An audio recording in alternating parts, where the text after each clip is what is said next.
Et quand on m'a dit pourquoi je pleure, j'ai dit que c'était la fumée de la locomotive. En réalité, je n'étais pas content du tout d'intégrer cet aspirant où il fallait que je dise que je voulais être religieux, or que je n'en avais aucune intention.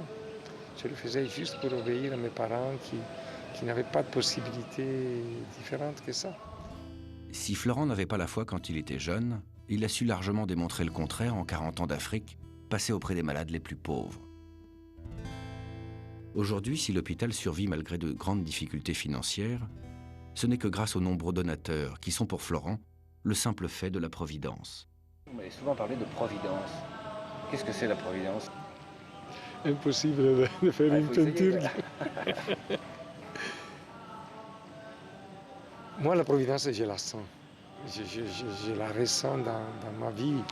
Mais la providence, c'est sûr que c'est cette intervention de Dieu dans notre vie, dans la mesure que nous lui faisons confiance.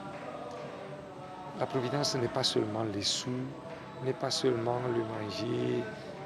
C'est quelque chose, à mon avis, qui doit arriver à nous habiter et à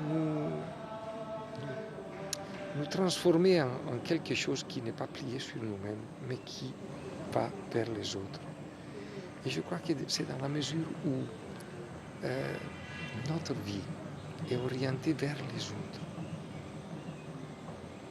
Dieu est obligé à intervenir parce que ces autres, c'est ceux que lui il a mis sur notre route.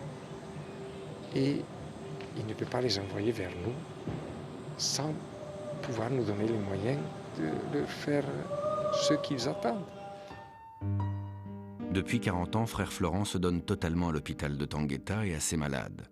Et aujourd'hui, il n'a qu'un seul souhait, continuer le plus longtemps possible. Je serai prêt à signer pour très longtemps encore.